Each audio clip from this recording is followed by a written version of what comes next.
Hello and welcome to round 5 of the 7th Uppsala Young Champions. Today I am delighted to be joined by International Master Jesper. Jesper, how are you today? I'm fine, thank you. Nice to be here.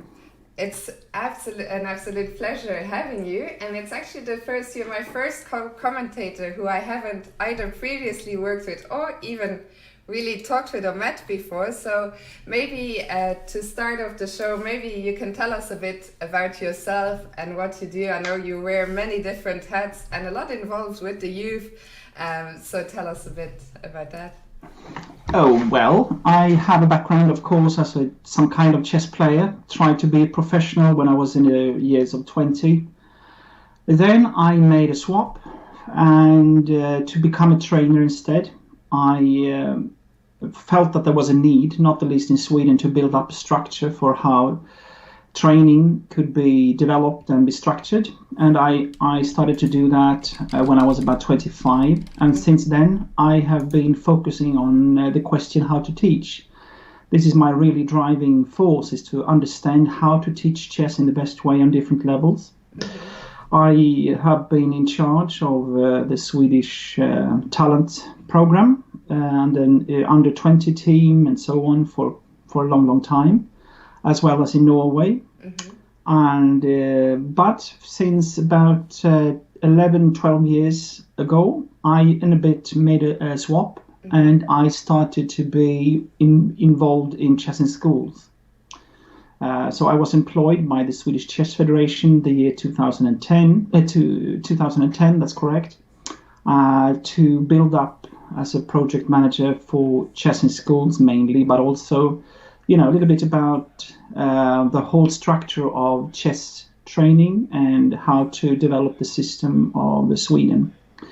Since March, I'm no longer employed by the Swedish Chess Federation because I have also a lot of international work to be done. So it was like I came in a situation that was time to choose, and I still work for the federation in different parts, not the least taking care of what is called Team Sweden. That is the 30 most promising players, I think, in Sweden.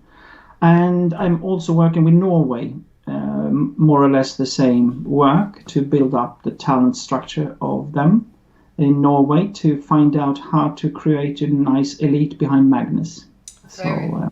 Very interesting, and you're keeping very busy. Let's talk a little bit, since the tournament is being played in Sweden. A lot of your top juniors are taking part. Niels has been commentating with me, your number one player, Niels Cordelius, of course. And there was also Pontus Carlsen was on a few days ago, and he was saying, how for a few years Sweden has struggled to really bring up more people behind Niels, and how the national team has sort of been the same for a while. So what is being done, and also how do you see the evolution over the last few years with what's been happening with Swedish junior players? Well, I think that one of the things that I have been working with is of course, as you understand that I work both in Norway and Sweden, is to have some kind of Nordic cooperation. This is what I really believe in, because both, these countries, the Nordic Scandinavian countries, are quite small. So that also means that it's not so easy to find people to train with and to have a good structure for that. So not the least Norway and Sweden has started to cooperate, as I have had connections in both countries. So this is one of the and also, to do a training on this level and to fulfill the needs of the players, that will actually cost a lot of money. And as you know, chess is still struggling with finding sponsors and finding a way to create money for these players and this training. I believe that a cooperation between the Nordic countries is a very good way forward. I have tried to do my best to support the young talents in a way, but another problem that I normally say as well is that actually the main problem for me with all these juniors is that they are so clever. So they have good grades. They are good in schools, most of them, And how to say to them, you should go for chess instead for school. That is not so easily done when you Is have a it situation, you know. is it something you advise to go for a chess career? Do you see prospects in I, pursuing that? I think that one of the main thing is to what we try to what and I know not the least Swedish Chess Federation and Norwegian Chess Federation has discussed a lot is how to create a structure to make it possible to be a chess professional. This is a one because then you can find a way forward. You know, if you're very talented, but you know, for example, I was sitting with the Dutch Federation, trying to you know to analyze the elite, what is needed to become you know to really make your living from chess, and I guess you need at least 2680 in ELO to have a good life when it comes to chess, you know, or for women maybe 2510 or something. I think that's about that, and that you know is not so easy to reach. Of course, yeah. So most players, you know, they become trainers or commentators, or they do, you know, and whatsoever to make their living. So, and this is, but on the other hand, if you start to do that, then also you cannot devote time for your own playing. So, try to do is to broaden the field so that those youngsters, of course, they should go for their own development as talents, but also try to give them a broader aspect of chess by giving them skills to be good trainers, to be commentators or Twitch channels or whatsoever that is now so popular among in the world, you know. Indeed, So that's very interesting. There's actually a first question already in the chat, but first I want to pass on that Luis is here watching us from Madrid, from the Madrid Chess Academy, and he's passing on his greetings to his friend Jesper and to myself. So Luis, it's great having you with Thank you. us. And there is a question from someone in the chat saying you mentioned the numbers you mentioned were very specific, 2680 and 2510 for women, and screws in the chat. I'm sorry, 2 No seconds. worries. No problem Okay. at all. That was a common mistake, huh? Indeed. Forget to telephone. Embarrassing. I'm sorry. Don't worry Please. at all. Please. And he would like to know where do those specific numbers come from? Because I know you have been very involved with different kinds of research. So are those numbers based on that research? No, this was actually something I got from the Dutch Federation. You know, when they've analyzed and so on their plays, you know, and we all know that it's a very strange situation in many ways. Is that you know, if you are in the top 10 in the world in chess, you will make good money because everyone wants the top 10 to be playing. They want to comment on the top players and so on. But if you're about 50 or maybe 100, it starts to be more difficult. So in that's, you know, because then you are, you know, number 4 or 5 maybe on the list on those that people want to be participating in the tournaments. So it becomes much more difficult, you know. And again, I wouldn't say that if you have like 2650, I'm sure you can make quite a good living if you are, like I said, a trainer or a commentator or writing books or something like beside you being a player yourself. But if you only want to play, then it's very, very tough because then you need to you know to go up quite a lot in ELO. You need to you know it's not easy, at least, you know. And I think especially these days it's getting even tougher, of course, with the pandemic, with so much fewer tournaments. I think the players have to try even harder and struggle even farther to find other avenues to make a living.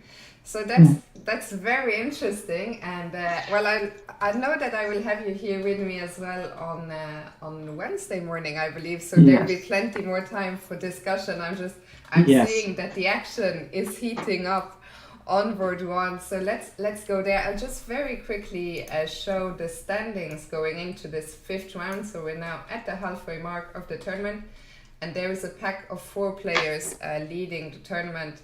3 of them are Swedes: Milton Panza, Isaac Storme, and Hampus Sørensen, as well as the young player from Czech Republic, Jakub Kusa, who joined us. Actually, I didn't tell you, Jesper, but we might have some of the players join us for a quick interview. So That's nice. Jakub was with us yesterday, only 14 or 15 years old, from the Czech Republic. So those four are battling it out on the top two boards.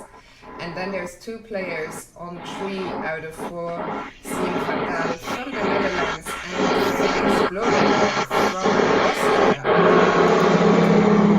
Yeah. So let's go to board 1, where we have a big clash between two up-and-coming Swedish players, Milton Panza and Isaac Stormer. Yes.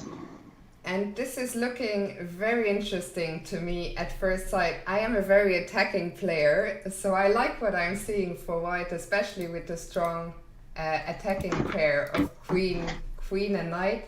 But what do you make of the position we see here? I saw that he played f5.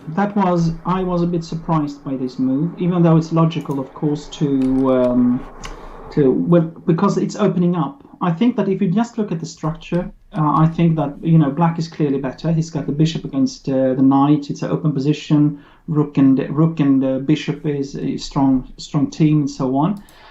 So the chance white has got is just like you say, to try to go for an attack. And by playing f5, you're opening up in front of your king. So this is a very dangerous move. It might be good. I will not say, because normally when you have the bishop, you want to make your diagonal as long as possible. But it's a dangerous move because it opens up. So I maybe this was a mistake, because now also the h4 h5 idea will become much stronger for white. I wonder, I'm just trying to see how long he spent. He only spent 3 minutes. Black is also much lower on time, but it's a very committal decision with. Yes, that's it. So I got that. This was a big surprise to me, because suddenly I feel right now, just like you say, that the chances for white has been. This must be. I feel that f5 cannot be the right move. That is my feeling. So on. So this will be a hard fight. The question is now, because what black needs to do now is to consolidate his position. It's not this pawn on a2 or c3 that are weak. Doesn't matter so much. What black needs to do is to take away the attack on his own king. So probably, the question is if black should grab a pawn and then go back, or go back immediately, queen c6, then maybe knight e5, then you have queen c5 check. That's good. So I would say that this is probably black should try to consolidate the position, with something like that. But I'm a bit worried. Yes, sorry. I was wondering, what about a move like rook e8? I was wondering, can we create some, since the pieces are a little bit loose with the queen looking down at e1, but I don't know if it does much. What about rook d6? Is that possible? And are you already scaring me with some Yes, that's right. Now, it might even be possible to try to win, only go for a draw if you sacrifice and then bring the knight to f5. So it can be a little bit dangerous, this, Yeah, you have already convinced me that I do not want to play rook e8. This looks quite scary. That's why, if the rook comes into the position, then I should be nervous, So probably, if I look at the position, what I try to do in this type of position is to find out, if I want to consolidate, where do I want to put my pieces to take away this attack from white. And probably the queen needs to go back to g7 even, maybe, or at least try to protect the knight and the rook to come into the position. This is what I would guess. Well, our friend Luis from Madrid is asking, why not queen a2? So let's have a look at that. Let's see if we can find something for white here. Yeah, the obvious move is rook d7, threatening mate and threatening on h7. If rook f7, you play rook d8 and it's a checkmate. Huh? So the question is there any way to... it's just winning, isn't it? It's just winning, yeah. You cannot take care of both threats, it seems. So that's why I say this is quite well, dangerous. in fact, queen c6 was played, and white immediately, queen c6 was not played. f4 was played. f4 was played. f4 was played. Okay, of course. now if you move the knight, then the rook is hanging. So. Yes, so that was actually, I saw the rook was loose on d1, but f4 of course makes a lot more sense than, of course. Than so rook now e8. probably rook d6 is only move, huh? And we could potentially see a draw, yeah? After taking. So is there any way after rook d6 that black can play on here? How much time have they... so after f4, white has 50 minutes and black has 15. Yeah. I just say this is why I wanted to play queen c6 in the beginning, because I felt that if white get the chance to bring in the rook or, to bring in the knight, then probably there will be a draw, just like was shown. But maybe now it's just a forced draw after f4. I don't know. Well, there is a suggestion from the chat that maybe white can play rook d4. It's possible.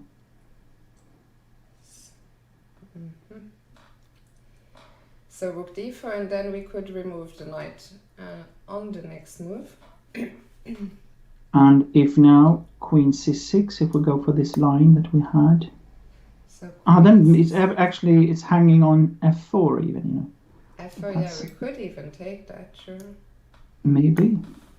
I was even wondering, can we even play a move like knight g4? There is one other possibility. What about queen e8? Is that possible? So queen e8. Because then you cannot take on f4 because it's hanging on e3. Yeah. Like that, and queen take. And if I once again. Yes. Okay, I guess I have to move my knight somewhere. Yeah. The question is, where do I go here or to g4? Do I even go back and try to defend rather than attack? Maybe knight f1 is an option. I like going forward, but sometimes... Of course. But I mean, knight to g4 that's normal. Black also has a draw here if he wants. Exact. Yeah, that's correct. So I guess it all depends, and queen e8 is on the board. Okay. So queen e8, and now we will see. What does white want? Is white happy with the draw? Does he want more? But I guess that if white plays like a move like knight to f1, then queen f7 or something like that should be absolutely okay. And now black has consolidated. Yes, I guess so. So then, again, the danger for white is that if the attack is not... if nothing happens, and if the queen are swapped off the board, then black will be better with the bishop against the knight. So white has to take care as well, But also, I mean, after knight g4, of course, black is not forced to take the repetition, I guess. Or maybe can even give a check on e1, g3, and then take on f3. I don't know if that's possible. So where do I guess I don't want to step onto g1, then I will go to h1. And just still take on but f3. You will still take. And then the question is if knight to f6. Yeah, this is what I was wondering. This is the question. Okay, so I guess we have to take the knight. Yes. Move on. We take on h7 or? Yeah, and king e6, and now the question is it check on d7 or is it rook e8? And that's game over. Yeah, game over, that's right. Correct. Black can play on for a few moves, but there must be a mate somewhere. So right now it's a feeling that this is probably going towards a draw. We have already found a lot of different possibilities. So the players really have to take this in account when they were going to play their moves, Yeah, I think white is going to spend... Oh no, I was going to say I thought he was going to spend a little bit of time here, but no, he has played knight f1. Okay. So knight f1, and now you were suggesting queen f7, consolidating everything. But I guess also knight f1 shows that white is ambitious. Yeah. Yeah. I think also with in these situations, the clock situation, I don't know how much the players are influenced by that, but I always feel like when your opponent, you know, when you're half an hour up on the clock and your pawn is on h4, you have shown your intentions. In a way, I'm not surprised, and we've seen so much fighting chess in this tournament, so it looks like we still have a battle on our hands here. Mm-hmm. Shall we quickly check out board 2, and we will come back to this one? Yes. So on board 2 we have Hampus Sørensen playing against Jakob Kusa. Mm-hmm. And what is this? I'll just go back a few moves to see how did we get here. So after knight e5, black play knight f6, bishop g5, queen c7. What do you make of the... I mean, it's a very strange position with the king still in the center, the pawn on g6. But normally, if I say like this, it seems like either white could be winning immediately in this position because of this pawn on h5. Mm-hmm. The question is if if the queen can come to h5, swap off the knight and then go for the pawn, it might be dangerous and it might be winning immediately. Mm-hmm. So here we need to do some calculation and some I guess that took on f6. That's right. He took on f6, and as you suggested, he's trying to go for that pawn. And after bishop e5, he threw in the intermediate rook c1. Of course, yeah. And now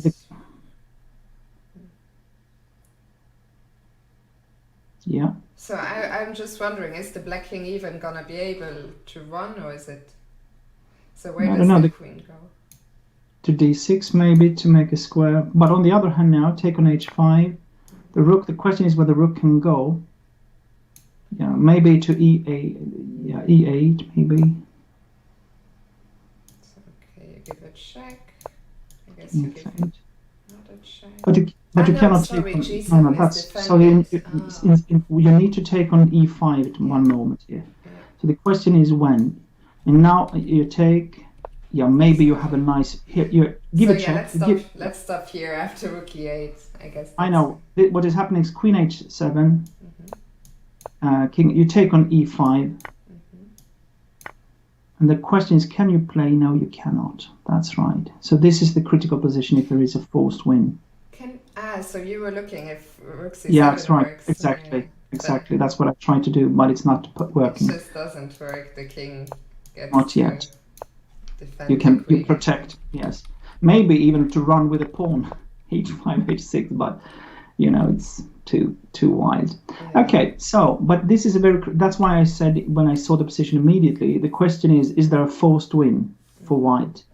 This is a typical computer position, so I guess they will give the correct answer. But I think this is a very interesting position. So that. Yeah, so white is taking some time here, but he still has 25 minutes on the clock versus 30. I guess surely there is nothing wrong with starting with queen h5, or is there anything? Well, we'll see. So take on h5, rook e8. I have one question for you. You suggested rook e8. Was there something wrong with rook? Yes. Then you just take it and give a check and check on h8. Oh, of course. So let's just show that rook c8. The problem is that we pick up. Because otherwise that would be the normal move to make. That's correct. So So rook e8. And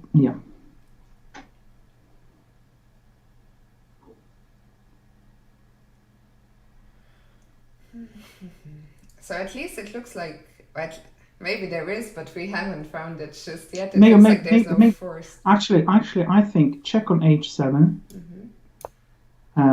king f8, and then simply take on e5. And maybe even h5 in this position.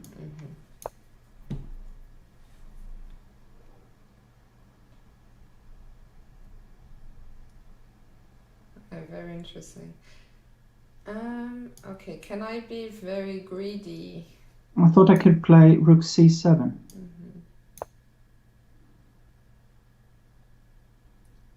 So I guess I cannot be very greedy.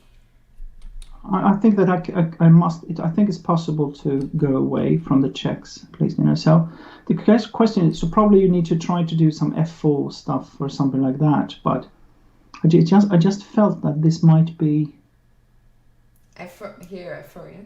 Something like that, yeah. But then my idea was to play like h6, but it looks incredibly scary for white. Yeah. I mean, I'm try and defend. No, I was gonna play rook a7, but again, there would be.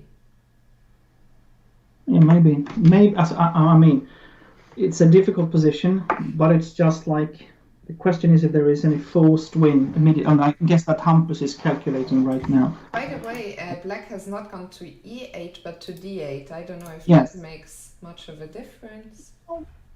No, I don't know. For me, it just felt like the rook should be on e8, but that was just a feeling. So Yeah. you never trust the feelings, So let's see. Let's look at the same line. Take. But we can wait. We just stop here because here I think this is very, very interesting here. If there is any better way to proceed.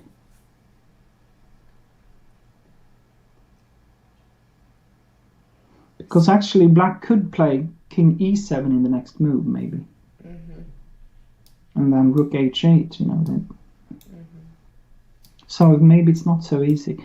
So because also when the bishop is on e5, it's also, so maybe you shouldn't take immediately, maybe. Actually, he took, he didn't give the check, he took first. Yeah. So Okay. we could still come back if he goes queen h7, but... We have this position. Yeah. Okay. Yeah, probably that was wise not to go for the check.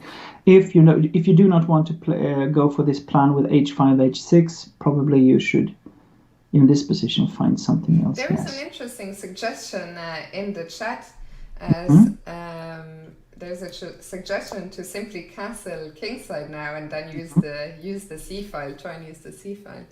Yeah, that could absolutely be possible. Yeah. So let's see. That is another option. So earlier we had looked at queen h7 followed by h5, but as you said, the king might be able to go to e7. And we don't really want to trap our own white. It would be an embarrassment to trap our queen on That's e7. Right. That's right. So how should white proceed here?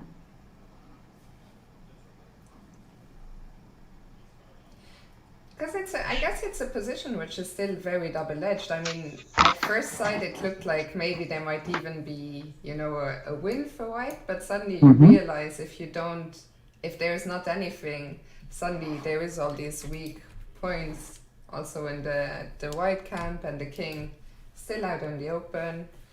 But he did give the check on h7 and king f8. This is on the board. And now, what is his plan? What have you planned, Hampus?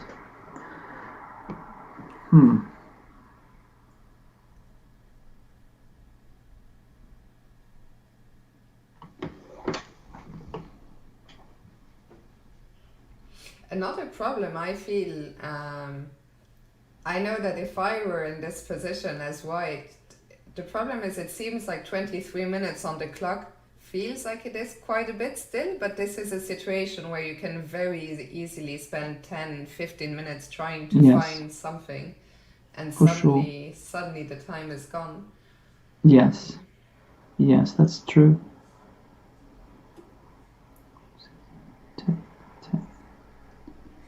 6. What are you calculating? No, I was just, it is again this h5 idea, and maybe to bring in rook c7 or something like that in this position, this kind of very strange line. But I guess black would be absolutely okay. You want to try and run the pawns, yeah?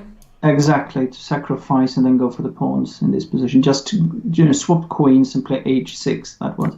But black will always manage to, it will probably be a rook end game where, with a pawn extra for black, I guess, if you go for this line. So I gave up this calculation.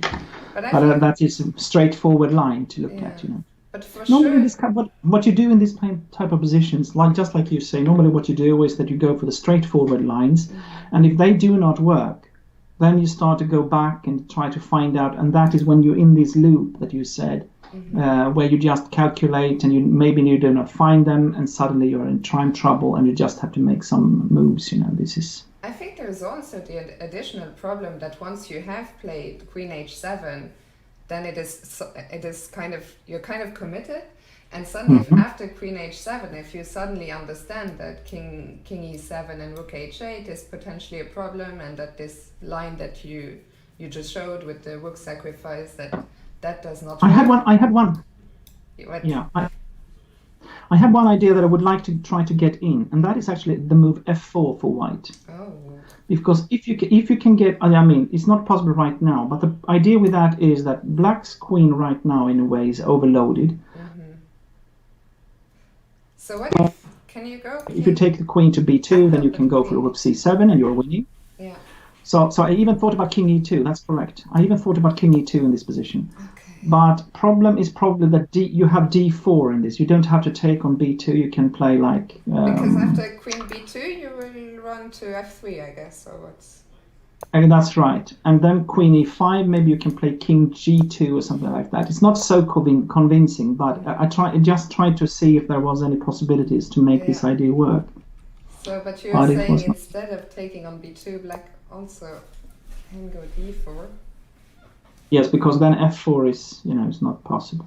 So maybe the more I think about it, maybe castle is probably the best move. In the current position. Could be.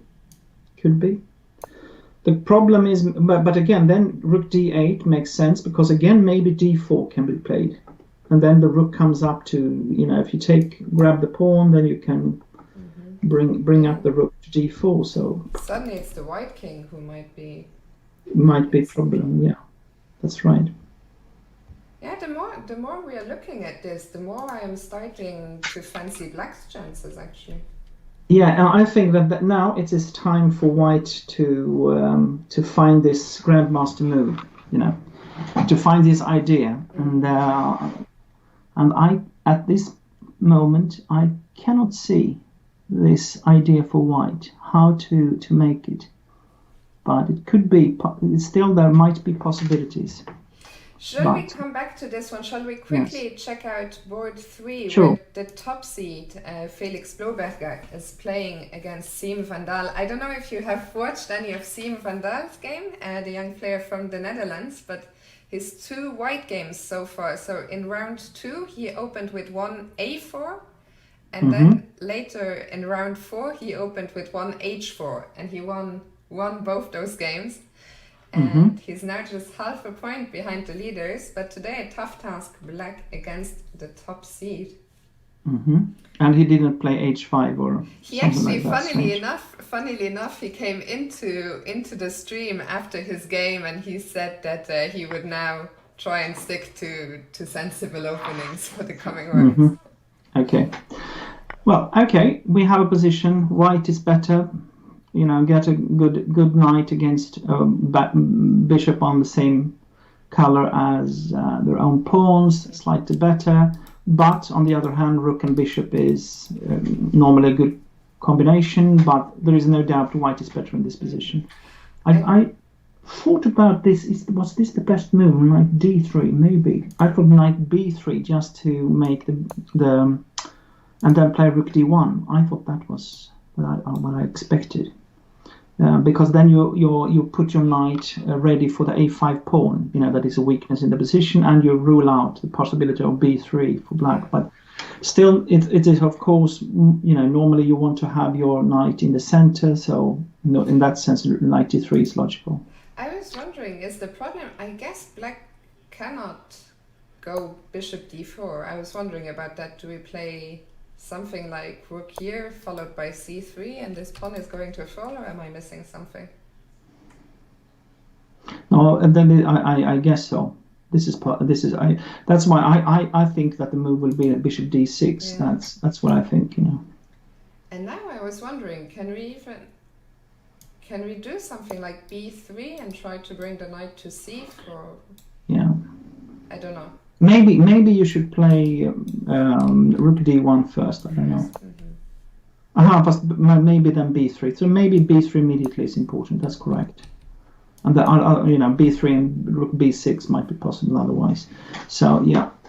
Because on c4 the knight will be sitting very pretty, eyeing up these pawns forever.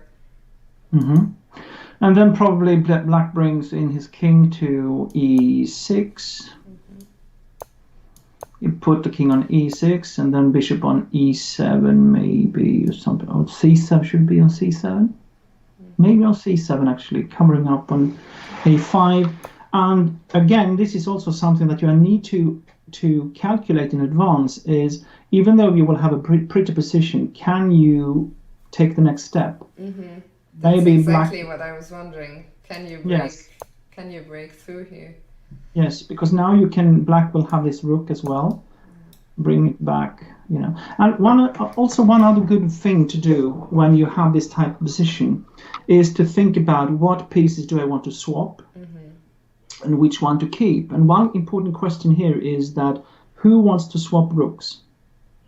Because if the rooks are swapped, then normally I would say that this would be something for white to go for, as rook and bishop normally is a good combination. But on the other hand, the question is again, can you then break through somewhere with white? It might not be so easy. Probably you need to bring your king to c4 even first, I don't know, or try to find a break on the king side. I'm curious, what is the time situation? Because it feels like, at least even if, as white, of course, I guess of course you can try and calculate, is there a breakthrough? But even if you cannot calculate it, don't you have the feeling that white can just, white will be able to jump around with his knight forever? Yeah. I mean, this will be a suffering time for black. Yeah. There's no doubt about it. But the question is, again, if there is any, maybe is it time to play like g4, to open up another, what would you say, another possibility to open up in this position? Immediately after bishop d6? Yes. Is this something, to go for? And if black takes and so on, you would play rook g1 and you have a new target on g6 and put the rook on g5. Probably not. Probably this is not a good line. I just say that this is exactly what you need to bring into calculation because I think that as soon as the black king in the variation we had earlier on is on e6, it's probably quite okay, Yeah. So we have a question. Sorry, I'll let you finish here. Yes, please. There is a question from I think it's Andreas Granat. I think he's I might have butchered the name, but I think he's a Swedish journalist who I talked to at the candidates tournament in Berlin. Correct me if I'm wrong, but he is asking, how is Isaac storming? Niels yesterday was trying to teach me how to pronounce the Isaac. Yes. Isaac, but the last name is very Swedish. Storme. Yes, this I cannot do. But shall we go back and see how he's getting on? Yes, of course. On board one. Yes. So here, where did we leave things off after Queen? I think I could give you some small details as well, because I know these players quite well. It is pretty, but first of all, you should know that they are very close friends. Okay. They have been working together for a long time. They have been in Norway at the Toppidrottsgymnasiet, Simen Agdestein's high school and gymnasium. So they know, and they are working on openings and so on together. So this is also something to take into calculation when you judge this game and what is happening and so on. Yeah, it's always tough. It's tough, first of all, playing against a good friend, but then it's even tougher playing against a good friend who knows your openings and your style so well.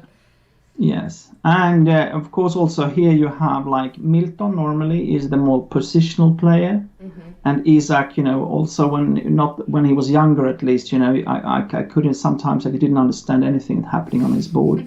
It was so messy, but very creative, dynamic player. So it is interesting to see this game that it's actually White who is the one who tried to be creative and so on. Yes. That's great.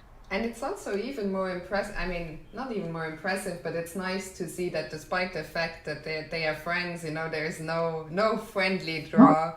The fight rages on the board. So we basically left the game around here, and I see a suggestion in the chat that knight g4 was better, but basically knight g4 at the very least black could force a draw if he wanted it. So I think knight f1 was a clear sign. But this could actually be the case also. That happens quite often. You have a position where you feel that you are in this the driver's seat, you have the initiative and so on, and suddenly you don't find the right path forward, and you do not want to accept that your initiative is about to go away, and for every move that you make, you become a little bit worse. And this is the danger, I think, for White in this position. That like I said. In the long run, black is the one that has got best possibilities. Absolutely. With a better structure and so on. So maybe it is time for White to accept that, well, I have to be happy with a draw. Absolutely. So let's see what happened. You had suggested queen f7 as one possibility. Black went for rook f5. That's really nice move. I like this, because the idea is rook f4, then you play rook h5, and the queen is trapped. Very nice. Let's just show that. So a little trap. If White had taken the pawn, the queen would be lost here. Very nice move indeed. So White did not take. He went rook d6. I thought so, yeah. And things are heating up. White gets in h5. Okay, now it's getting a bit... They are doing what they can to get a position with... Black here actually played queen f8, but first I'm trying to understand what would happen if I were to take on h5. And take on f4 probably. Okay, and if I taking with the pawn is probably suicidal, but is there an immediate... I cannot see that, but again, I think that what has happened now is that White probably is rather safe because there will be a lot of checks. So it will be difficult for Black to avoid, this kind of perpetual check. So Black decided it is time to get the queens off the board. And yes. Now, can we not just take? Of course. You can take on g6. And now if the rook takes... This is really interesting because, again, like I said, also, now when you have the bishop, it is play on two sides of the board. This might be good for Black, even though you are pawn down. After rook c5 or something like that. But still, it was a bit of a surprise to give up a pawn to reach the end game, even though you have like this good mix of a rook and bishop. Yeah, I guess. Will I just pick up? Yes, of course. Yes. You will go to e7 or g7? Yes, I just e7, I guess. And then take on c3. And now what is this? Yes. I guess White is going to struggle to hold on to this pawn, but then we will have a pawn race, I guess.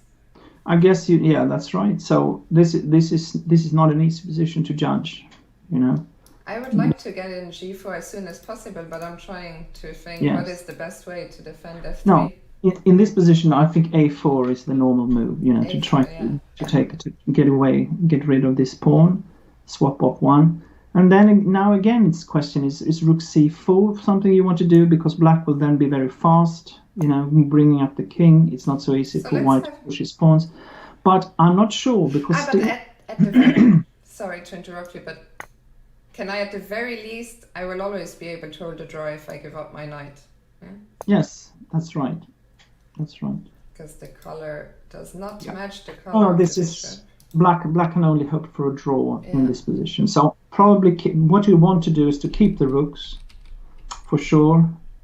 But yeah. I mean, I guess black.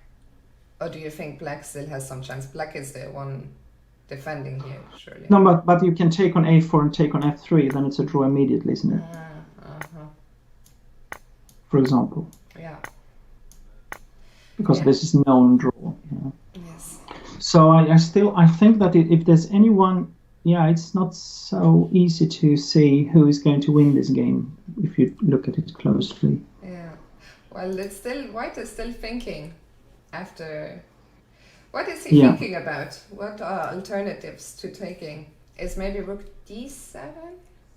Maybe, but then probably bishop d5.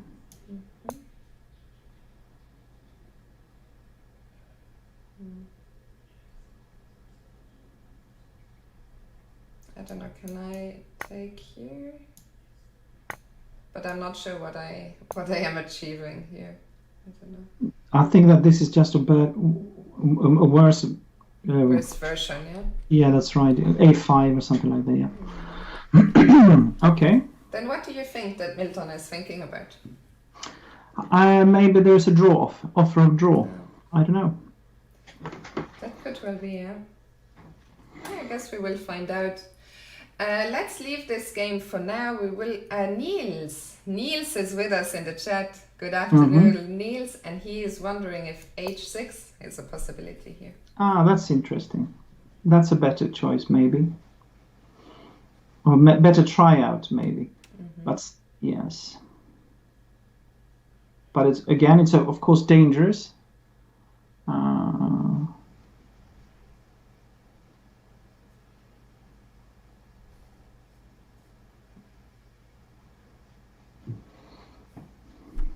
Do we go king e7 maybe, or maybe rook b6. And okay, if I go back. Yeah, at least then bishop is a bit strange placed on. Yeah.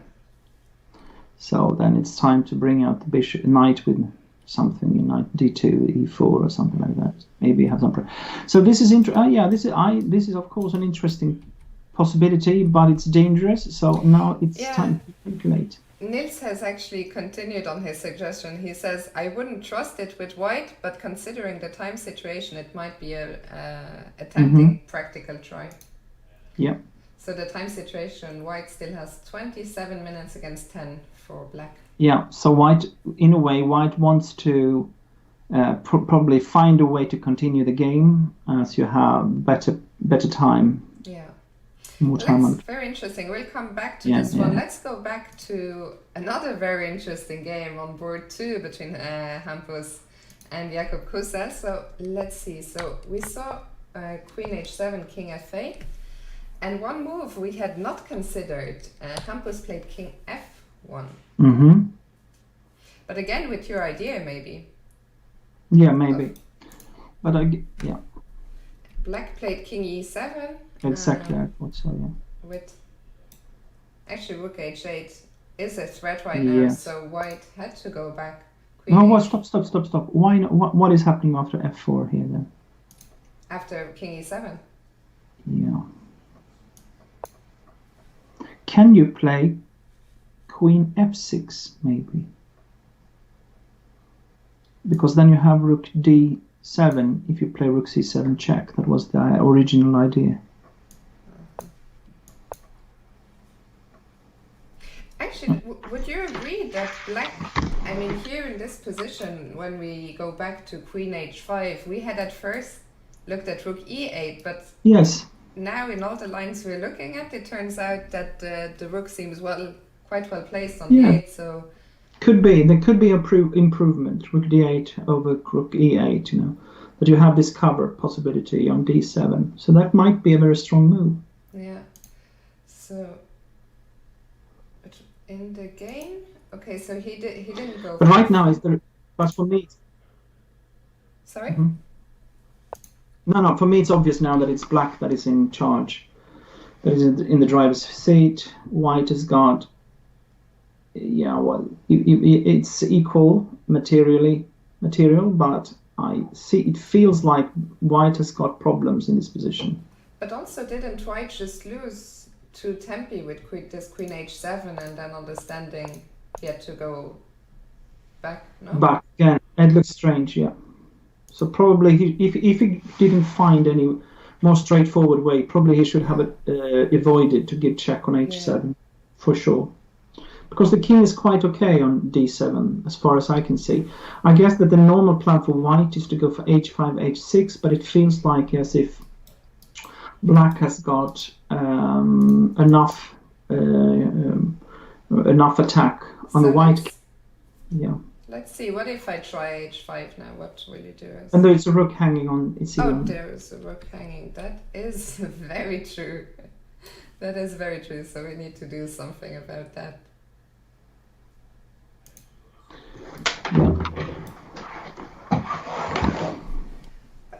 Excuse me. So what about King G2? Then Rook Queen E4 is also annoying. Yeah, this king is not finding a great. I thought about F3. Then you play maybe Queen Rook to C2 check. And then King G3, and then Queen C4 or something like that. But yeah, it could be. That could. Sorry, I meant Queen E5. Sorry, that was what I planned. Yeah, and now you have maybe Queen F4. Is that possible? Oh, okay. Then you can take on B2. That's right.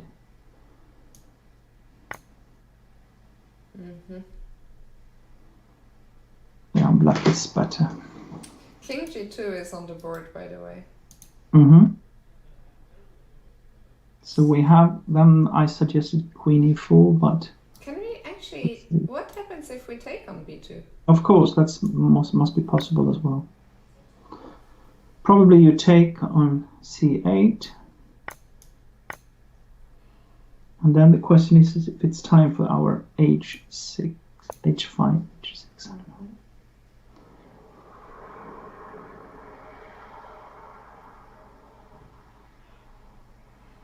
Do I have time to bring the queen back, and I still want to give this check somehow? But maybe at H6, then you play Queen E4, okay? And King G3. You can maybe even play F4 in this position.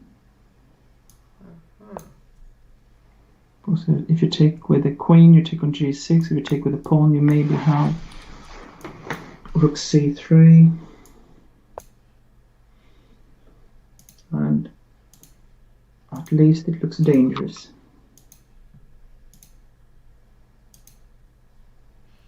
Yeah, it looks very scary. King H2.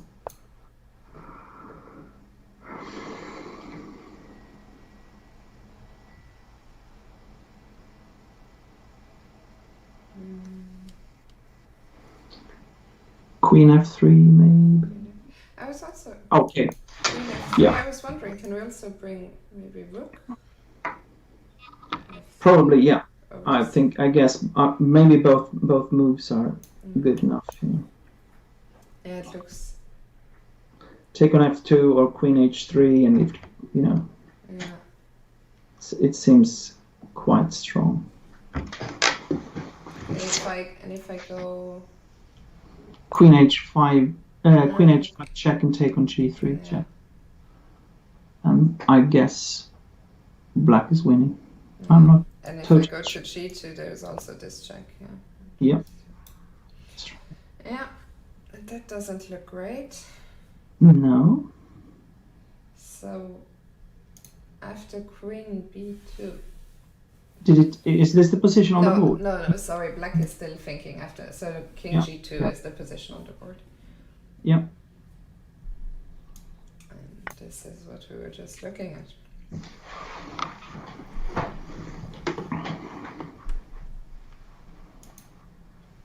Let me quickly just update the results and see if there's been... So just to let the viewers know, maybe I will just do it on screen so that everyone can see. We've had two results on the top 10 boards so far. On board 6, Vignir Vatnar Stefansson won his game against Victoria Radeva, and Adrian Söderström has beaten Ludwig Carlsson. That's interesting. Yeah. Okay, so black is still thinking. Let's go back. Let's go maybe and see board 4. We haven't seen board 4 at all yet. That is Yasim Nemets against Jungmin Seo. And unfortunately, it looks like we don't have clock times here, but what do we make of the position? So it is black is a pawn up. Yeah. White's only chance probably lays in the d pawn, running forward as fast as he can. The position for white is, the black is winning in the long run, or weak pawns on h4 and so on. So white really need to be fast, must be dynamic in his approach, and that's why I said that d4 and d5 and so on is probably the only chance. Hopefully try and awaken this bishop that's sleeping on a1. That's right. So the question is, how much play does white have? It is a little bit dangerous for black, because I feel that the king is quite stuck on h8. If black cannot take the pawn on h4, the knight on h7 also got some problems. Yeah. So there is no doubt that white will have some kind of compensation, but how much is it? This is really the question. So where do you go with the knight? Let's try. Yeah, this is either you block on d8 or you go for knight e5 would otherwise be the normal move. But also white can have knight c5, knight take on b7 is a possibility. So, but on the other hand, if the rook can take on h4, then you have probably white will play maybe even rook d4 in the next move. I was wondering as well, is knight e7 an option at all, or do you not want to give? I was wondering if the knight could come to f5 maybe. Okay, let's take a look. But d6, knight f5, d7. If you take on h4, king f2, I think you need to sacrifice a rook on that one. Yeah. Because the rook c8 is in the pipeline as well. Yeah, this looks like it's just the pawn. That pawn was a bit too quick for my liking. That's right. Okay, so not knight e7.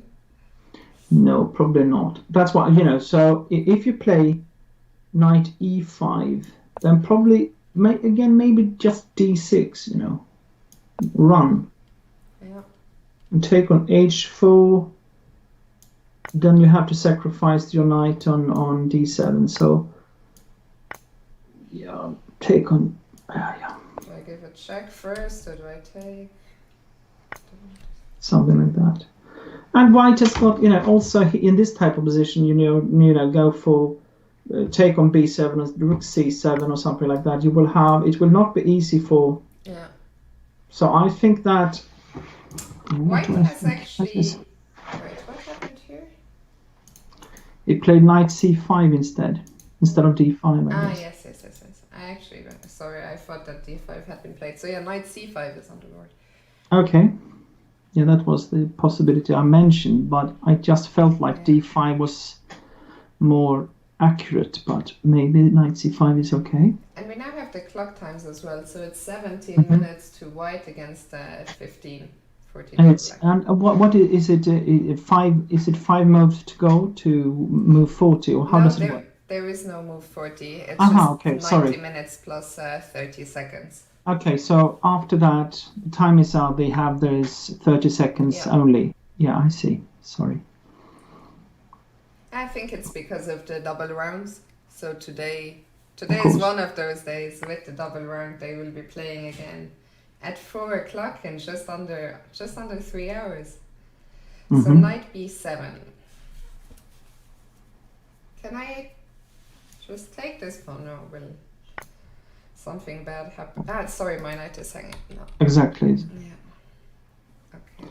So the position is this one, and now black has got problems with his knight on c6. Should it go to e? Maybe even b4. I don't know if that is better actually.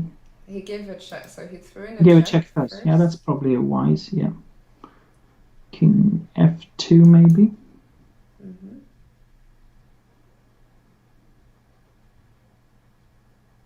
It would be so nice if we could get this knight. Of course, to yes. e4. That's right. That's gonna take a while. Okay, let's play knight to b4 in this position. And you wanna come try and block like this? Yes, something like that.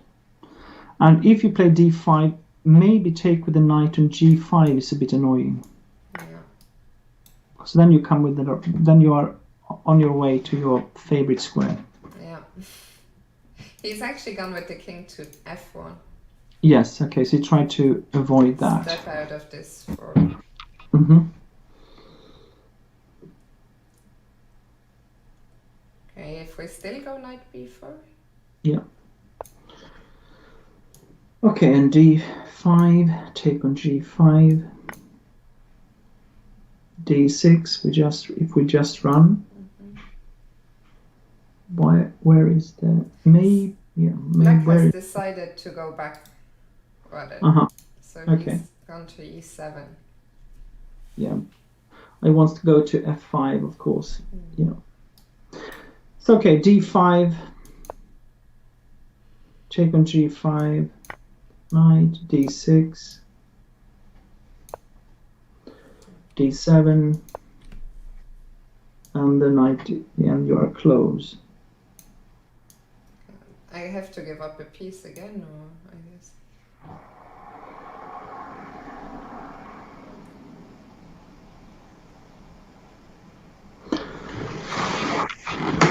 I mean, is there anything after knight g3? No, king goes. Oh. Actually, that is quite interesting move. What about if you're king e1? I was wondering, but king f2. King f2. And there's nothing there. Now, it's of course black wants to find some kind of attack, but it's not so easy to see how this should be done. So I guess that black's idea is to sacrifice one of his knights on the pawn, the d pawn, and then try to survive in the next. Are you gonna take with the rook? Probably. I don't know. Do I have to take? Yeah.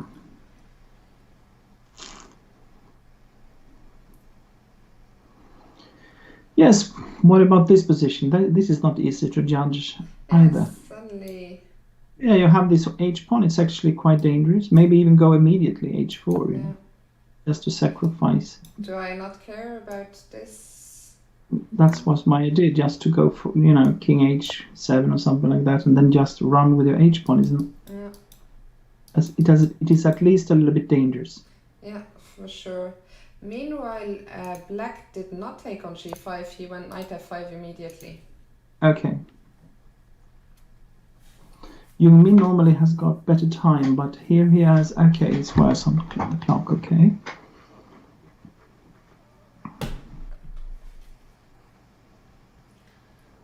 Okay, it's a very interesting position. Shall we come back? And go back quickly to the top boards. Actually, all these top 4 boards are all very interesting. But here, this one, Okay, so let's go back. We left it off here. We were wondering, Niels was suggesting potentially h6, but after some 10 minutes he spent on taking on g6. Okay. Rook g6. Yeah. And now okay, so white just picked up all the pawns here. Yeah. And now, what is this? I guess bishop. Ah, maybe rook c1. Exactly. So I guess those are the two moves Yes. that black is considering.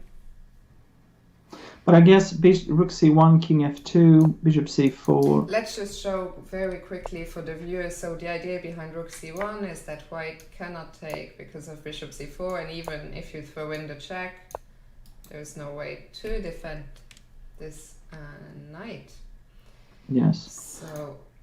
But then it's probably it will be a draw anyway, most likely. As even rook and bishop against rook is a draw, even though you need to take care of the position. King f2. But actually, I think that now it feels like now that white has got some chances actually. Even though I still think it's a draw. It should maybe, if you can swap rooks, this is what I would like to do with black. Can I try? I guess so, but you need to be careful here. Yeah. Do you know if that is correct or not? But sometimes, because what can happen then is that white need to take care of the pawn, b pawn, and then the bishop and the king is attacking the g2 and f3 pawns. And it might not be so easy to find a good setup for white to cover it up without being a draw. That is the question, if it's possible. How is this position? This is a very interesting position again. Of course, white is better and I'm going for a win, but I'm not sure if it's possible. The problem is also you cannot stop the pawn so early, right? The pawn is going to advance. Where do you even stop the pawn? No, go with your king probably. King e3 or something like that. Can you do that? And then b4, king d2. Or even king d4 is maybe stronger. And be ready with king c3. And so I this cannot put the pawn here because you're just, so this did not work for me. Yeah, maybe this looks... So actually white is now better. So maybe it's wrong to swap rooks, but sometimes this is typically what you can do because the bishop is strong when it's play on both sides. So, but you need to find out if there is a possibility to make a fortress with the white pieces covering up on the king side or not. But time is ticking now for black, who just went under 5 minutes. It's already such a tough defensive task, but especially unenviable with the time. Yes. By the way, we are going to be joined by Julia Östensson from Uppsala Chess Club shortly. Yes. So let's very quickly, I will tell them that we will be ready to have her on in some 2-3 minutes. Yes. 2-3 minutes. And we'll just very quickly update the current position on board 2. Where are they repeating moves here? What's going on? So after rook c8, white played queen g5, king g2, this we saw, and now black has repeated twice. Okay. And now he's wondering, does he want more, or is that gonna be 3 times already? Yeah? That's very strange to me. Yeah. Oh, that's So I'm very bad at counting. After king g2, I don't know, is he still in time to take, or was it already 3 times? well, let's see. We had if you king 1, d7. 2, Yeah. 3. No, it's 3 times, yeah. Yeah, it's correct. Okay, so king g2, and I guess draw agreed. But white will have to make sure to have claimed the draw before playing king g2, no? Yeah, that's right. I mean, Okay. if king g2 is on the board, we're very okay. We'll find out. We'll find out in a short while. But we're going to bring on Julia. I'll just wait for confirmation that she's ready. Let's say, okay, so 5 minutes. Okay, so then we have time to quickly see. Well, this endgame is still also going to last for a while on board 3. So we're getting some additional information from the chat. Thank you, Right Dancing Rockstar, who is saying that he believes that black, so Jakub Kusa here, with a draw, he would cross 2300 and make FM. So that is an additional. Okay, but he's, I mean, the draw clearly, I don't think, has been agreed since black is thinking. So white did not claim. At least that's what it looks like. And if he didn't claim, then black gets another chance to potentially take the pawn on b2. That's right. Yeah. Okay. I think you shouldn't care too much about rating or about this type of strange titles and so on. Just play and develop. This is what I normally try to say, you know.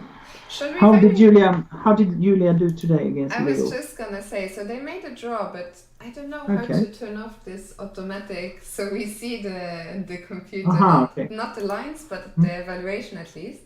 So she made a draw, but Carl told me that she should have won, but looks like Leo is a strong player, so that's good. Absolutely, so great result. Shall we, I don't know if we should very quickly already click through the games before she joins us, so that we can maybe, or you can figure out where the critical moments were in that game, and then we can ask her. That was strange. Okay. We can ask her about it.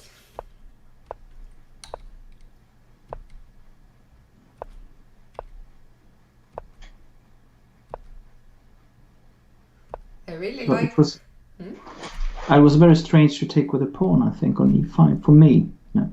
But on the other hand, I'm not much of an opening specialist, but it did take e5. Looked very strange to me. That was my first thought. But okay. Here, you would take with the bishop. Yes, the take e5 looks very strange. Okay, so yeah.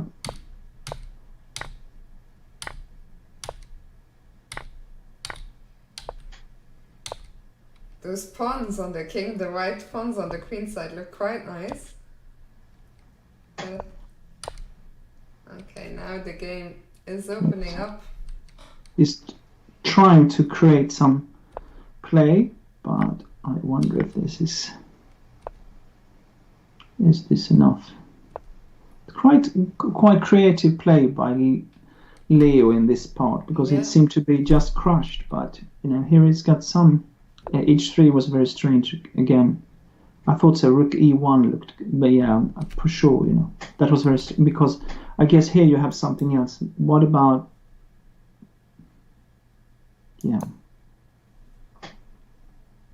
H3 looks very dangerous to me, even though you can take on E5 later on. It looks very dangerous. Yeah, very double-edged. Yeah. Okay. So H3. Yes. And okay, the engine, which we did not ask, but still it's telling us that that bishop e3 here apparently was stronger.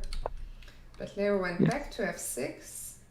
And now apparently again, white should have taken on f6, but this is, I mean, at first sight to me, I also probably would have played bishop e5.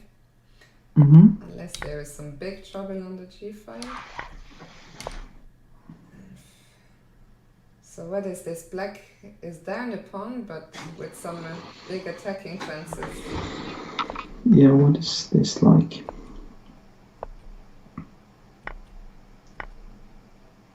And then the bishop comes to f4, that's right. Okay, but now h5. And now we have a queen ending. And they're very promising. White must be close to winning. Yeah. If it's just possible to avoid. In this type of position, what you need to do is to try to find this setup, where there is no more checks and so on.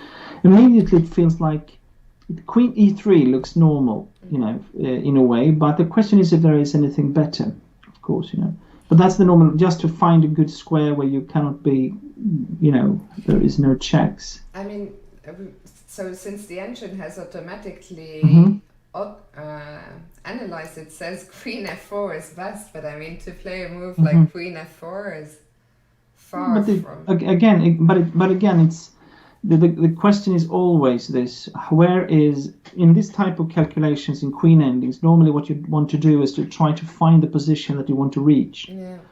Where should my pieces be to avoid being checked, or is it possible for my king to sneak into? Maybe, the best square for the king is to go for d7 or even c8 and, try to sneak in with the king. Well, actually, I'm hearing that Julia is ready, so maybe, excuse me, maybe we can just bring her on and ask her about her thoughts on this ending here. So let me add her to the call.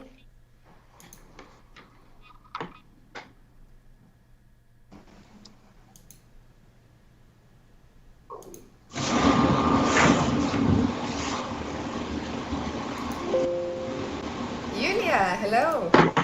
Hi. Can you hear us? Yeah. So first of all, congratulations. I know on paper it was a great result. I know maybe there was a bit more for you. So tell us, how do you feel after the game? It feels very good. Yeah. Maybe I should have played for a win. Well, Jesper, who's here with me, and I were just looking at the queen ending, and let me first tell you that I can absolutely relate, because for me, I really think that queen endings are some of the trickiest endings to navigate. Especially, I just see now that you had very little. I hadn't noticed before, but you were playing with only 1 minute on the clock, right? Yeah. So even trickier. So I don't think we're gonna criticize you all too much, but maybe Jesper, you would like to say some words about the game of what we have seen so far. Well, from what I could see, in the opening, the d-take e5 move was very strange to me. I think that you must have a clear advantage after that in the opening. For me, it seems strange, and because you can block with f3 just like you did in the game, and you have a strong center. So I think you had an easy game after that. And then, of course, Leo, I think he played quite creative, tried to take his chances, but it just feels like this must be good for white. That is the overall feeling I have when I see this. How were you feeling, Julia, during the game, let's say in the middle game? I was a bit nervous. I was very low on time the whole game, and I just wanted to come up with something on the queen's side. Well, I think I have to say I'm very, very impressed with how you navigated all these complications here, because it's never nice when suddenly f3 appears and you're suddenly being attacked. So I think I have to say I'm very impressed with how you handled all these complications here. Thank you. What did you think, Jesper, of what happened around this crazy? Yeah, exactly. But I think that it's a bit desperate by black, just to try to do something before the d6, the d pawn is pushed forward. But it is dangerous. You can see the open g5. So again, this is hard. It's hard to judge this type of positions, because it's in the long run. If white just survives, white will probably win. But on the other hand, now it's very concrete play, and I think that Julia played very well in this part to try to find a setup where to take away the counterplay for black. Absolutely, and so we ended up in this queen ending. Yes. Which again, I mean, actually, well, maybe we should see the end of the game because Jesper and I only got to this point here. Yeah. And we were just talking about, well, Jesper was talking about how often in these situations it's all about, you know, where will the king be safe. But I don't know, Jesper, if you have any advice on how exactly to do that. No, I think the main thing, I think I had some kind of lesson for Julia on this earlier on. I don't remember really, but it was if we have this with queen endings, for example, it is quite often what you need to do because there are so many checks that you can have to calculate on. So what you need to do is to try to find what is the position I want to reach. Where do I have my fortress, or where can I escape from the checks and so on. Instead of starting to calculate move by move, this is what you want to do. And again, when I saw this position, I thought that, okay, there is a lot of checks.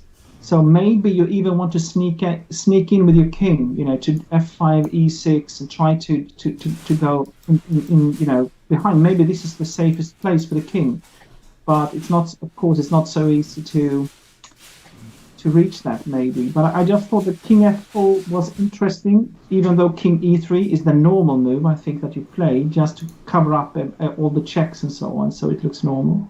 So let's see what happened after queen e3. So black now played queen d5. Now queen e7. I see the computer doesn't like it. This was also probably the first move I would play. I mean, it's so tempting to bring the queen in and push the d-pawn. And I guess it's so hard to see during the game, will you be able to escape the checks or not? But again, I think that is what I meant when I said that what you need to do is to find out where is the position, where do I want to have my king? Because I guess what is happening for Julia here is that you get a lot of checks, you know, and you need to try to find this position to avoid them. And yeah. So a draw was agreed here. But if we go back to the position with the queen on e3, the question is here, you know, in this position. The question is here, where should we put the king? This is quite interesting, I think. What did Julia, before you repeat it, what were you thinking? I know when you're at 1 minute, it's hard to decide. I understand, you know, you have that fast pawn, so you kind of want to try to win, but it's also difficult. So what was going through your mind at the time? Well, I thought about the queen e7 check and then playing d7, but I didn't know if it was going to work because of the checks. What do you think? Yeah, probably. I guess black probably has enough checks. Yeah, it will be hard to shelter the king, or what do you think, Jesper? Yes, I do. Again, the problem is, of course, if you put your king, the queen, to cover up, then the pawn will be lost. You know. Let's say, for example, the problem is you cannot use the queen for protecting. Yeah. Yeah. So sorry, Jesper. So let's go back to what you were saying. So I think in this position here, you were thinking. That's why I think that now, even though the computer has shown us that king for f4, it's in a way when you start to look at it, it was with a move before. Because again, what you need to do is to try to find the position where you have a safe king. Of course, this is very difficult when you have little time. You know, then you want to, you look for checks and so on. Yes, but can I just interrupt you for 1 second? I don't know how familiar you or Julia are with the Twitch scene and the streamer scene, but we just got a huge raid from the boys over at Jesper, who are sending 400 viewers our way. So thank you very much, Jesper. That means we now have 500 people watching. So let me just introduce, with me is International Master Jesper Hall and Julia Ostensen. And we're looking at the games from the Uppsala Young Champions, which is currently being played over the board in Sweden. And we're looking at Julia's game here from round 5, which was this very interesting queen ending. And welcome to everyone. And Jesper, sorry, I interrupted him twice there, but he was just telling us that one of the keys here in this queen angling would be to understand where is this king where can this king be safe? Yes. So, okay, so like I said, in the move before, we had the idea of king f4, and the reason that, like I said, was that I if it was possible to sneak in through f5, e6, or try to somehow to get a position where the king can be safe, that could be one possibility. Or even though queen e3 is a logical move because it takes away all the checks, but on the other hand, it's not so easy in this position to go forward. So the question is here, where should we have the king? And what happened was queen d5, and the question is, can you, king h4? Then I don't know if it's possible, to try to, At least after king h4, there's only one more check, right? Queen c4. Yeah, but then you maybe take on h5. Yeah. So maybe king. I thought about king g6 if that was possible. And then if you start to give checks, king h6 and so on, what is that like? So at least maybe a little bit more promising, But I don't know. I think it's also we're in a very tricky situation here because it was such a rich game which will take hours to analyze rather than just minutes. And Julia, I also know that you have another game coming up this afternoon, so I think we'll let you go. But let me just ask you, how is it at the tournament? How is it to be playing over the board, and how are you enjoying yourself so far? It's really fun. Especially now in Corona. I feel like it's so incredible that we can have this tournament. Absolutely, and we are for sure having a great time following it. There's so many exciting games. Julia, thank you so much for joining us. Congratulations on a great result, and best of luck with the last 4 games. Thank you. Good luck. Bye. Bye. Yeah, so that was Julia. Very interesting game, and queen endings are really so tough to navigate. But I'm sure it will be a game she can learn a lot from, and still, as we said, a great result on paper. So let's go back to our top boards and see what happened. Let's start with board 1. So we saw the position here, and we were wondering what happens if the rooks get swapped, but White decided he wants to keep the rooks on the board, and when that was a surprise. You were expecting. Yeah, and then go with the king to e3 and the knight to d2. King e3 and up to d4 if possible. Absolutely, yeah. So I'm also surprised, I have to say, by this move. And now rook b1, king f2, bishop e6. And this is the position on the board. Okay, and how much time do they have? They are down to 2 minutes and 7 minutes. Yeah. Okay.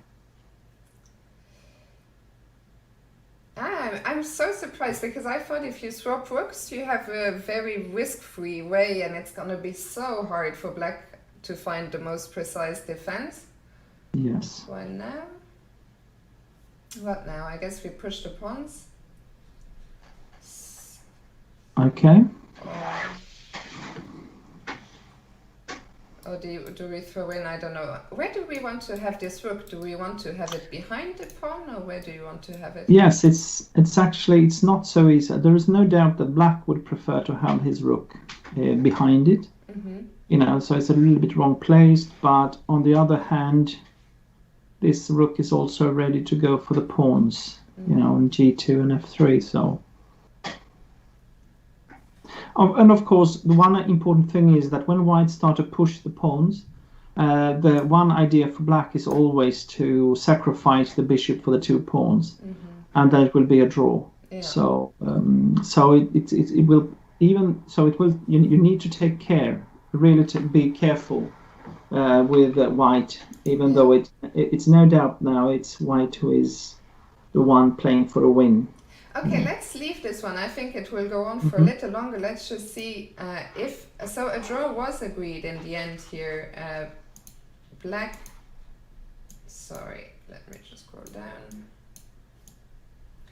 Black decided never to take the pawn and agreed to draw. We're hearing that he probably made FM, you said he shouldn't worry about that. No doubt he was gonna make the title at some point anyway.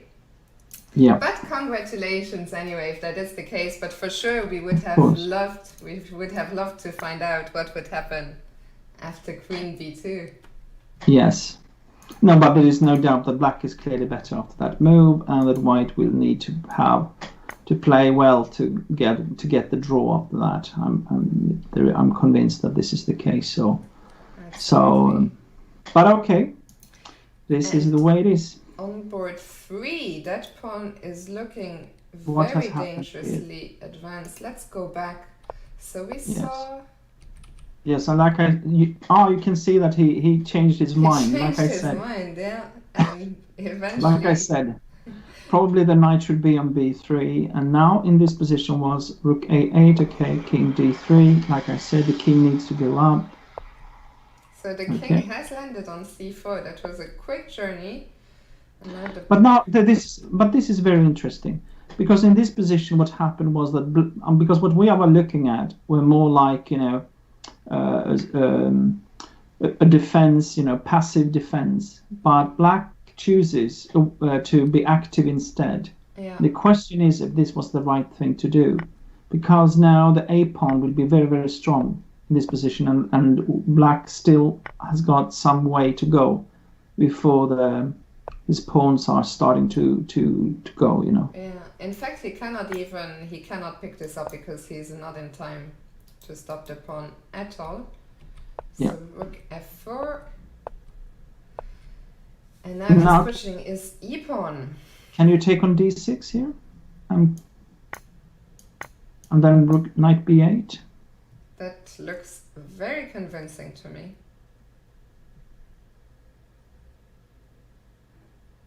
You're not in time to do anything. And that is it. So it looks like Queen d6 is a winning shot here. I guess Felix is just there's no doubt in my mind that he has seen it. I guess he's just taking some time to no. He does not play it. Mm-hmm. Queen a king okay, a6. let's take a look at let's take a look at this take on d6 then. Okay, king take, b8, and go with a pawn, but you are far away. That's very, very strange, yeah. So this was winning for white, and it must have been. It probably is still winning, but why not end the game on the spot? Wait, Ellen is here, so Ellen Nielsen, she's saying rook d6. Mm-hmm. Do we miss something? Ah, that's a nice trick. G7. Very good. Ellen. Well done. Keeping us on our toes. Very nice. Even though it might, is it still winning for white after a8? Take on b4.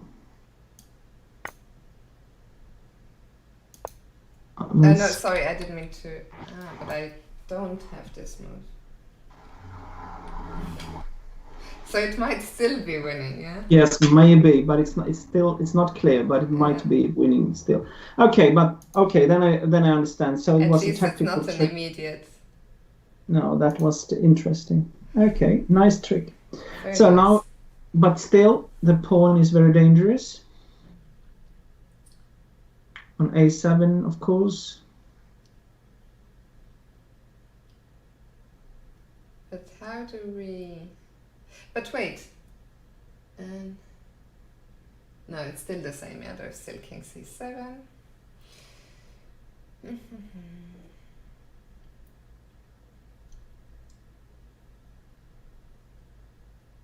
What if I just try and pick up this pawn? Maybe, yeah. I thought about rook e1. Then if bishop c5. Then king b5 again. And now this is problematic for black, I think. Someone in the chat is saying, oh, it is Ellen. Actually, it is Ellen Nielsen. I thought it was the other Ellen, but it is Ellen Nielsen. I'm clearly not awake enough yet, but Ellen is, well, joining us from Sweden. She is playing in the tournament herself. Ellen, how is it? How are things going for you? Let us know. Also, Ellen should absolutely join the show someday. We haven't had her yet. Of course. Let's see, E3. Okay, so, but What Rook was E1 this? looks good. Yeah. I think that's it, because I think King B5 is a strong move. Do we have any alternatives instead of bishop? I mean, again, there is also another possibility is that White can play Knight B8 in any move now. And then, and then you need to sacrifice your rook, and probably White will be winning in that game, but maybe with a bit of care. So I think there is no doubt that White must be very close to winning this. Is it King D5 instead of bishop after? If you play King D, is it King D5 in this position? Then if you make this idea, and rook take, and rook take on E3. Any chances to make a draw here? It's very doubtful, yeah? Yeah, the thing is that it should be very, very difficult, I guess, King to B5 if possible. I don't know, I mean, What am I? So what do you want to play? King B5, sorry. Yeah, this is the type of move I want to play, but still okay. Yeah. Of course, Black will try to make some kind of fortress with a bishop on C3, bishop E5, C3, and so on. But it's difficult to see that this could be a draw. Yeah. Okay. So let's see. We'll see what he comes up with. Let's go back to the top board. Let's go back to the top board where White has picked up the B pawn.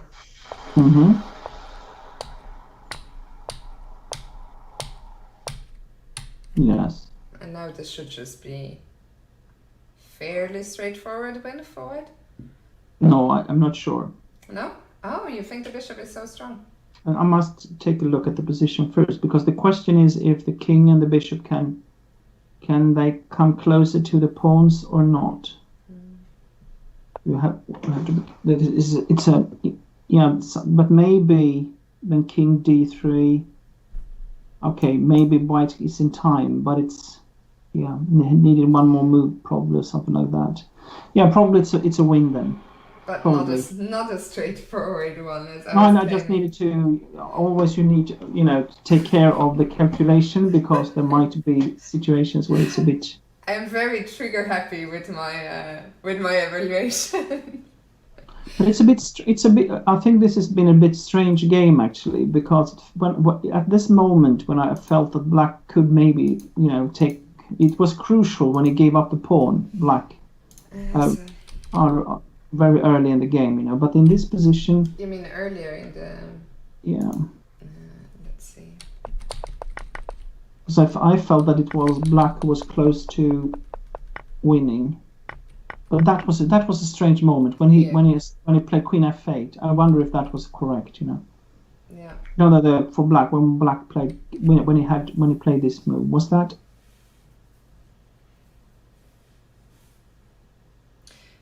I mean, for example, here, what about a move like G5? Is it possible?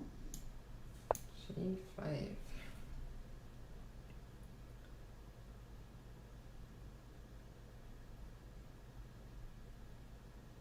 Of course, then maybe Queen E6 is, you're opening up, but no, not Queen E6 immediate, but I just mean that the Queen is now suddenly it comes, So the question is if there was anything else instead of King F. What about if you go back? You could also we looked at take on H5. We looked at this type of moves with the rook or with points. Yes, maybe. A5.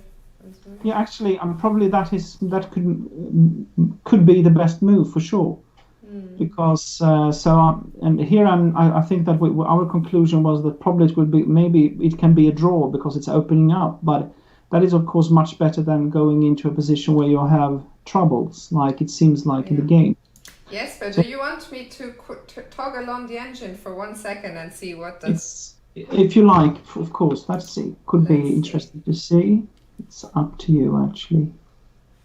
So, okay, the engine seems to, at least at this depth, think that all queen f8, g takes and rook takes More or less equal. are all more or less equal.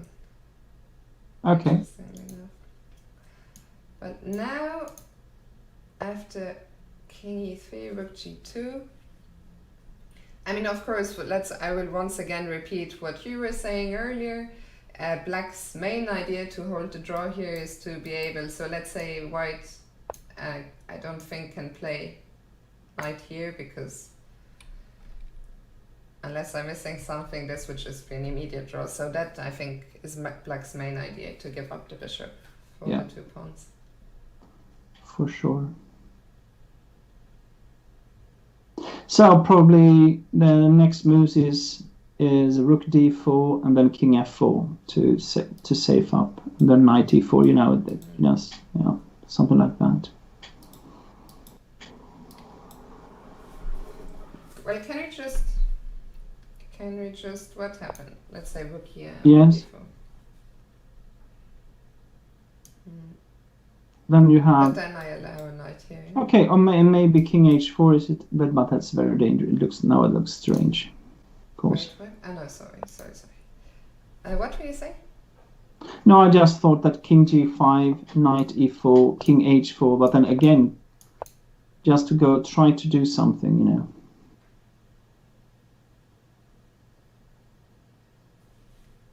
Maybe you can even play rook d6 or something like that. Is it possible? Or d8 maybe is better. I don't know. Actually, he has not gone rook d4, but rook f4. Okay. It's probably okay as well, because he's preparing for knight e4 anyway. So maybe that is even better to play knight to e4, rook f6, and king f4 or something like that. And you have control of the position. Or knight e4, knight f2 to save. I was just thinking, just careful. Let's say if I... Oh, well, he just played king g5. Just careful not to ever get mated, but that's not going to happen. That was just... And that's not even mate. It's not even mate. It's not even mate. Okay, disregard everything I said. King g5, knight e4 is on the board. Mm-hmm.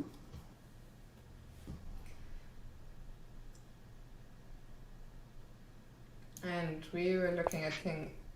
but that was in the other with the yes. on d4, yeah? But he needs to play that now. Because otherwise he is losing his bishop, so it's the only move. Yeah. And now the question is if, like I said, rook f8, is that possible? Because my idea was rook f8, take on g4 with the bishop, give a check, and bishop h5 only move, and then play knight to f6. And then rook g5, you swap everything and you have a winning pawn endgame. Yeah, that looks convincing. Yeah, I think so actually. And but no, I think that, if you play g5, did he play g5? He played g5, yeah. Okay, then maybe g5 check. If you go for king h5, you probably play rook f6 and you're threatening mate and rook h6. Yeah. So he needs to go to h3, yeah? Yeah. And now you have... No, you don't. Okay, I thought about knight f2, but what about... Should you go for rook f6 again? Is that a mate threat? It is. So and it's also, and king h3 is on the board, so maybe rook f6 just... It's quite convincing as well. Wins the game. Yes, this will be the game. And then we'll give up.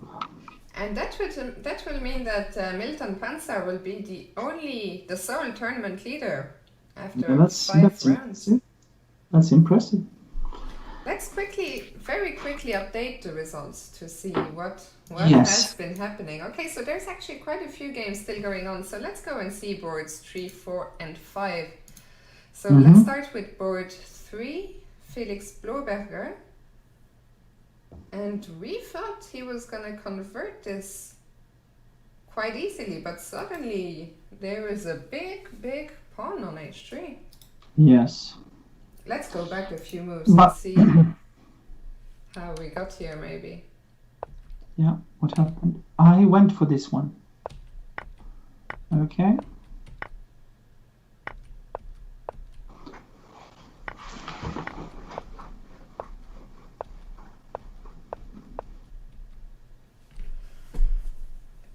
Seconds for Bloberger here.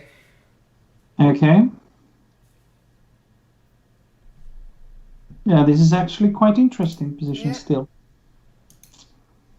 So if we go back, because this was crucial to play. Here you need to just find some exact moves. Do you want to go back to the bishop and to the I want to take a look at this one, because in this position, if white can keep the pawn on h4, then it will probably win easily. You know, I think it's probably a mistake to swap the b pawn for the h pawn in this position. So after king b5, there's already no way to hold on to the pawn. Yes, that's right. So maybe that is a mistake then. I'll just say maybe. Maybe, you know, to go for rook g2 maybe, or something like that. And if the bishop moves out, like, okay, to, yeah. 3-5, f4. Or maybe, yeah, okay. Wherever, yeah, and probably then you play. Can you play? Yeah, it is a bit tricky. I agree. Should we come back to this later and just follow the live game to see what's going to happen? So after h2, g5, yes, exactly. And it's a very interesting pawn race, this. Yeah, I guess white has to somehow king c4. Open the way for this. And what is happening here? King c4 and the bishop moves away. Or g4 maybe first, yeah. And by the way, we will be joined by Milton in just a few minutes. That's nice. Yeah. So king c4 has been played. I guess g4 will be played. What else? And now where do we put the bishop? Maybe c7. Oh, very nice little tactic. Just not to allow b6, b5, b6, you know. g3. And now it's even, yeah, then you play g2. He played king g6, not g4.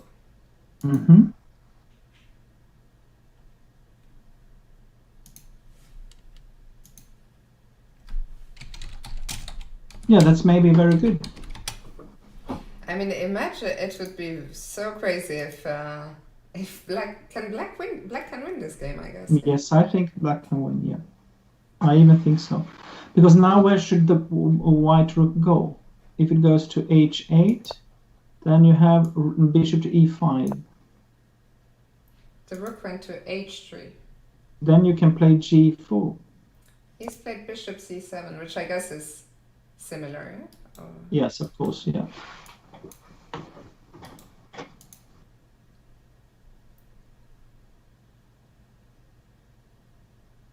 So we'll make a tempo with g4 in the next move. So. Do you think black is just winning here? Probably. Even yeah, I think so. That is gonna be one incredible turnaround. Yes, it was very it was a very important position to understand that probably the h pawn you should try to keep it. Yeah. And because so you know if you have that you will always.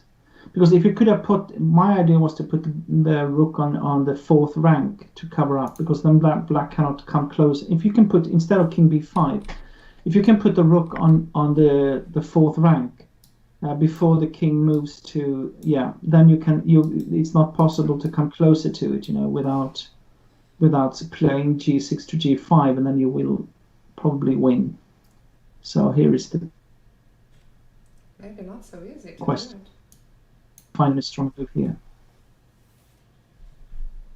But I think Okay. Milton is ready, so we're gonna have him on. And this, I mean, now it looks like it might just be game over. But let's get Milton on, the new tournament leader.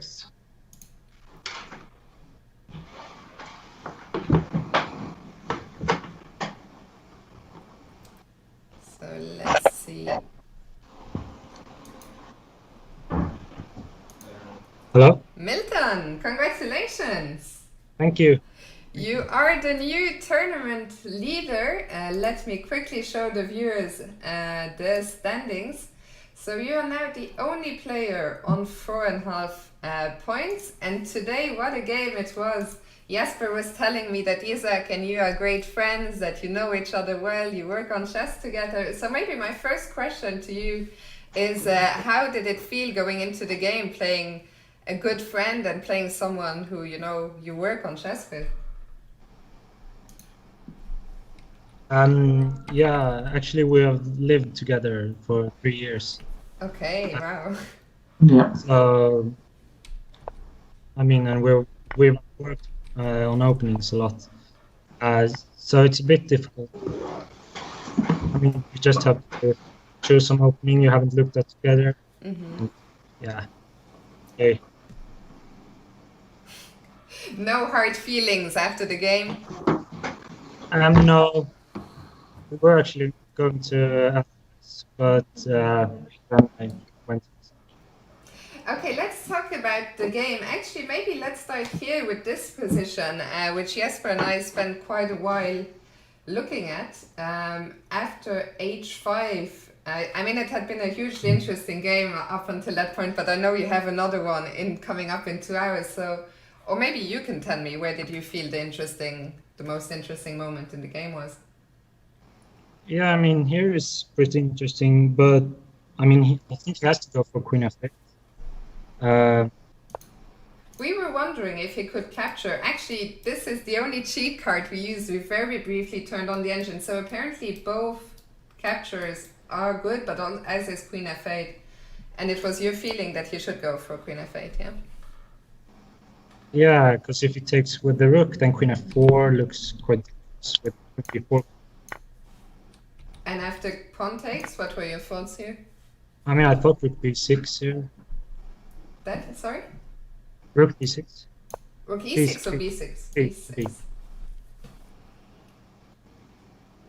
But okay, yeah, I will not dwell on that, because it's another position that we could analyze for a few hours. And after Queen f8, what were your thoughts on the resulting ending?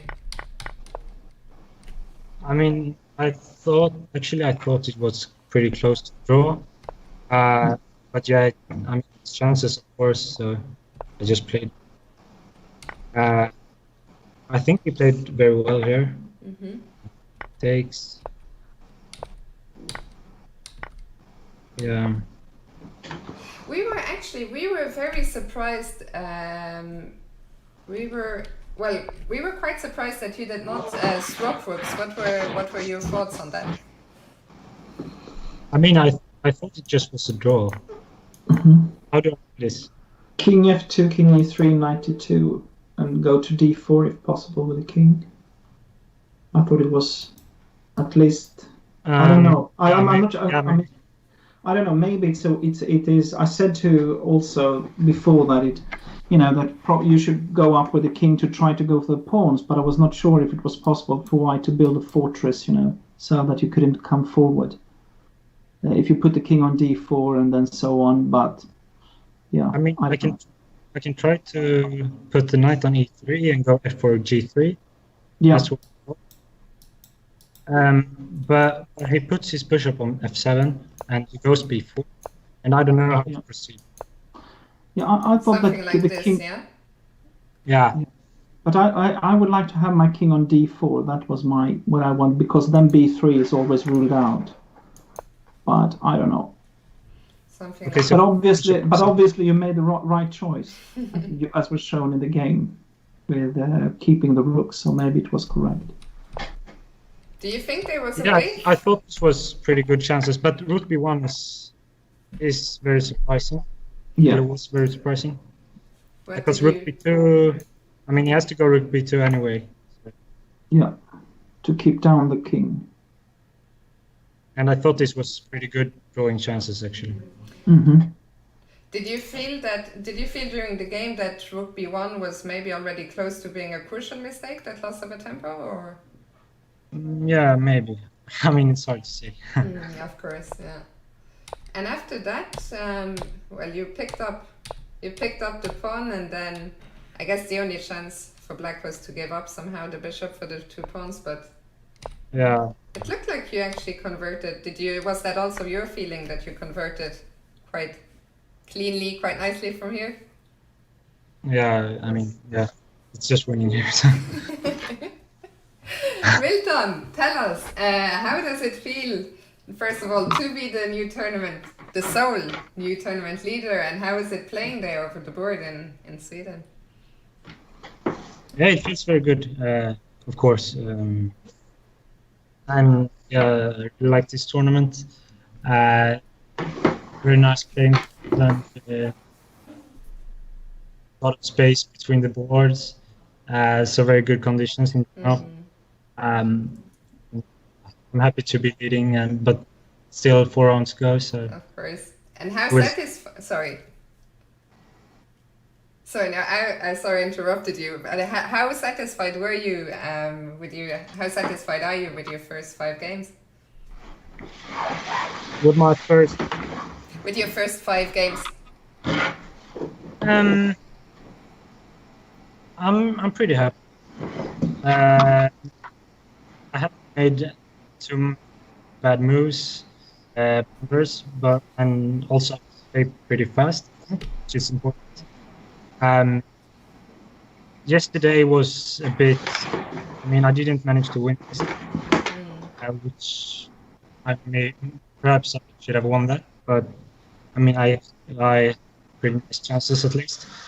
But okay, I'm very. Great, well that's great to hear. Jesper, I don't know if you have any final words for Milton, otherwise we will let him go because there's another game of course coming up in just a couple of hours. I think Milton should take the chance to rest and to prepare for the next game. I think that's the best you can do. So good luck. Thank you, Milton, for your time. Congratulations and good luck. Thank you. Thank you. Bye. Bye. Okay, so let's quickly run back to the board 3, which has ended. After g4, there was only one more move, rook h8, and after g3, Felix Bloberger resigned here, and that's a huge win for Siem Vandal with the black pieces, especially when you considered that he started from this ending here. Yes, this is very strange. Incredible. Let's quickly see if board 4. Okay, so this ended in a draw, the game between Nemetz and Jungmin So. So it was a draw, this. Yeah. Let's just very quickly see. That's right. Let's quickly see how that happened. Another very interesting endgame.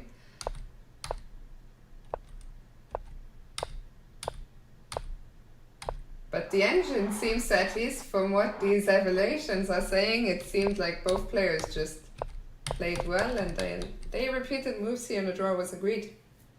Mm-hmm.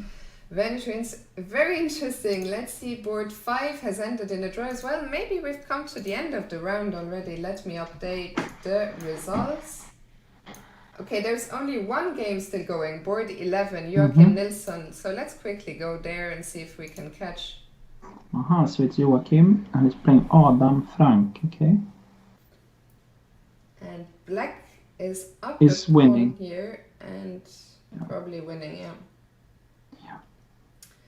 Okay, so I think I don't think we're gonna stick around for the end of that game. It might take a little longer, but Black is probably going to convert. Jesper, thank you so very much for your time. It's been a pleasure, and we will have you back for round 8, I believe, on Wednesday, same time, Wednesday noon. That's good. Okay, see you then. Thank you very much. Have a nice day. Bye-bye. Bye-bye. Okay, so Jesper Hall, everyone. Let's take one more second for us to look quickly through the results. So Milton won his game. He's the sole tournament leader now. We had a draw on board 2, very interesting game between Hampus Sørensen and Jakob Kusa. Board 3, we saw that huge turnaround and a huge win for Siim Vandal. Boards 4 and 5 ended in draws between Nemetz and Jungmin Sao, and between Anna-Marie Mutsch and Kaan Kukushari. And then some 3 black wins here for Vignir Vatnar Stefansson, for Hugo Wernberg, and for Adrian Söderström. And that is it for me for now, but I will be back in the afternoon. I will be back, let me see, I will be back at 4 p.m. later today with Grandmaster Tiger Hilla Persson, which I'm very much looking forward to.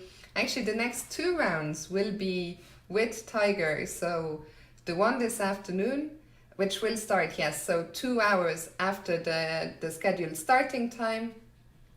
Sorry, I said 4. So the round starts at 4 p.m. We will start here at 6 p.m. And actually the next 2 days at 6 p.m. I will be joined by Tiger. So this afternoon and tomorrow 6 p.m. for round 7. Then round 8, as I just said, will be joined by Jesper again. And finally round 9, we'll be looking at the whole round with Niels starting from 4 p.m.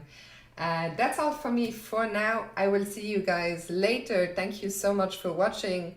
Thank you once again to Jesper for the huge rate. Not my usual stream, a bit more educational, more serious content, but I really appreciate it. Thanks as always to Maripan for all the help. Thank you to everyone who watched.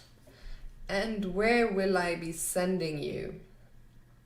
I was gonna send you to Nakesens, but he's streaming in Latvian language, so I will send you to Lille. It's been a while, so have fun there, and see you all very, very soon. Thanks for watching. Take care. See you later. Bye bye.